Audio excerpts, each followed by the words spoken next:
शहरदाबाद के आबिड्स इलाके में खातून उस वक्त जख्मी हो गई जब सड़क के किनारे पैदल चलते हुए उसे मुबैना तौर पर फिल्म प्रोड्यूसर बोमाकू मुरली की कार ने टक्कर मार दी। हादसे में खातून के पैर में फ्रैक्चर आ गया। मुकामी अफराद ने फौरी तौर पर उसे अस्पताल मुंतकिल किया। वालिदा खातून के अहले खाना ने मुबैना तौर पर प्रोड्यूसर से इलाज के अखराजात अदा करने की दरख्वास्त की। अहले खाना का इल्जाम है कि मुरली ने इलाज के लिए रकम देने से इनकार करते हुए कहा कि हादसा उसके ड्राइवर की वजह से हुआ। मुबैना तौर पर उसने ये भी कहा कि ड्राइवर ने उसकी इजाजत के बगैर कार निकाली थी और अगर जरूरत हो तो ड्राइवर के खिलाफ शिकायत दर्ज कराई जाए। मुरली ने मुबैना तौर पर यह भी कहा कि वो इलाज के बिल अदा करने या पुलिस स्टेशन के चक्कर लगाने के लिए वक्त नहीं दे सकता। वाक़े के बाद मुतासिरा खातून के अहले खाना और मुकामी अफराद में बरहमी पाई गई और प्रोड्यूसर के खिलाफ कार्रवाई का मुतालबा किया गया।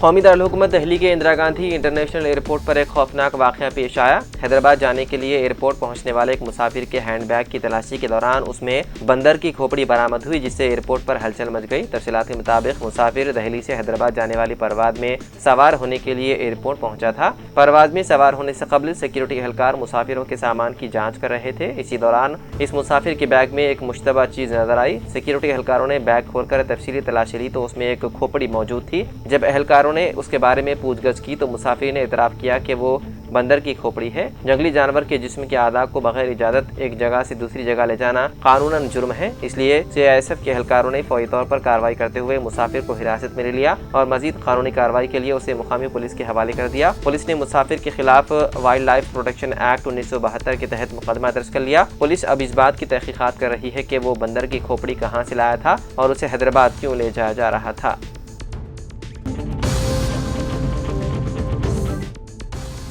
तेलंगाना के वज़ीर आला रविंद्र रेड्डी 17 अगस्त को सनत नगर में टिम्स अस्पताल का इफ्तिताह करने वाले हैं। ताहम अस्पताल में मुकम्मल तिब्बी सहूलियात की अदम दस्तियाबी पर तिब्बी माहिरीन ने तशवीश का इजहार किया है। ज़राए के मुताबिक इफ्तिताह के वक्त अस्पताल में मुमकिन तौर पर सिर्फ OPD खिदमात दस्तियाब होंगी, जबकि कई अहम तिब्बी सहूलियात अभी तक मुकम्मल तौर पर फ़ाल नहीं हुई है। तिब्बी माहिरीन ने खास तौर पर कार्डियक केयर जैसे अहम शोबों के लिए ज़रूरी आलात की अदम दस्तियाबी पर सवालात उठाए हैं। इत्तलात के मुताबिक अहम शोबों के लिए बाज़ बुनियादी आलात भी अभी तक अस्पताल नहीं पहुँच पाए हैं। इफ्तिताह में सिर्फ अब 4 दिन बाकी रह गए हैं। ऐसे में तिब्बी माहिरीन ने हुकाम से मुतालबा किया है कि इफ्तिताह से कबल अस्पताल की तमाम ज़रूरी खामियों को दूर किया जाए और बुनियादी इंफ्रास्ट्रक्चर, तिब्बी आलात और ज़रूरी खिदमात को मुकम्मल तौर पर दस्तियाब बनाया जाए। माहिरीन का कहना है कि मुनासिब सहूलियात और आलात के बगैर अस्पताल का इफ्तिताह मरीजों को दरकार मियारी तिब्बी खिदमात की फराहमी को मुतासिर कर सकता है, बिलखुसूस ऐसे मरीज जो हंगामी या खुसूसी इलाज के मोहताज हों।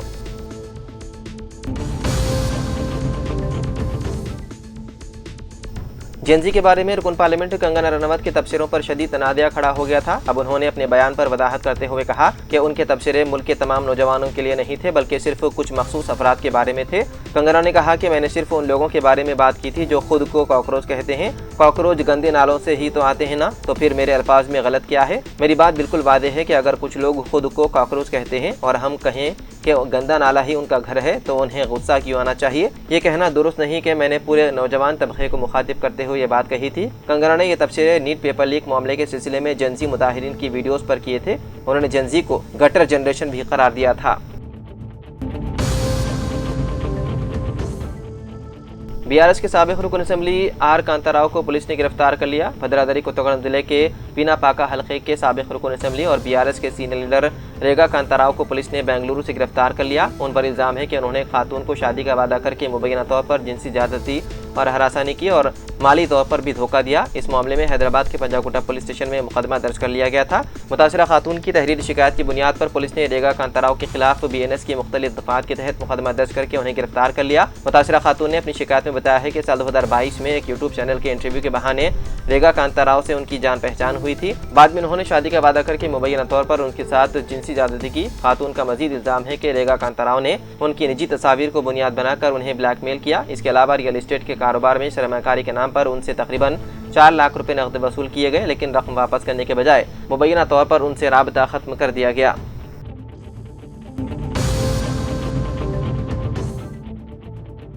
एलबी नगर पुलिस स्टेशन में कांस्टेबल की खुदकुशी के वाक़े बाद मुतवफ़ी के बरहम रिश्तेदारों ने स्टेशन में तोड़फोड़ की और एहतजाज किया। तफसीलात के मुताबिक पुलिस तराद ड्यूटी पर तैनात कांस्टेबल साई कुमार ने रात तकरीबन 2:30 बजे एलबी नगर ACP दफ्तर के रेस्ट रूम में फांसी ले ली थी। साथियों ने उसे फौरी तौर पर करीबी अस्पताल मुंतकिल किया, जहाँ डॉक्टरों ने बाद मुआयना उसे मुर्दा करार दिया।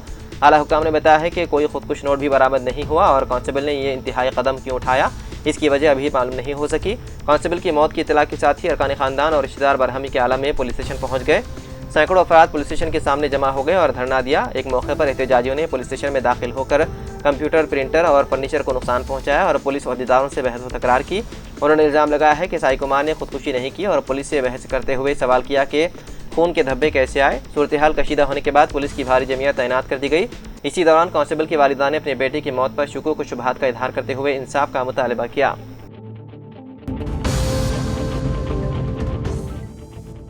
रियासती हुकूमत ने MBBS और BDS कोर्सेज में दाखिला लेने वाले नए तलबा के मफाद में एक अहम फैसला किया है। हुकूमत ने वादा किया है कि जारिया तालीमी साल के लिए मेडिकल और डेंटल कोर्सेज की ट्यूशन फीस में कोई इजाफा नहीं किया जाएगा। साल 2023 ता 2026 मियाद के लिए मुकर्रर करदा पुरानी फीस पर ही साल 2026 ता साल 2029 की आइंदा मियाद पर भी लागू होगी और तलबा को पुराने GO के मुताबिक ही फीस अदा करनी होगी।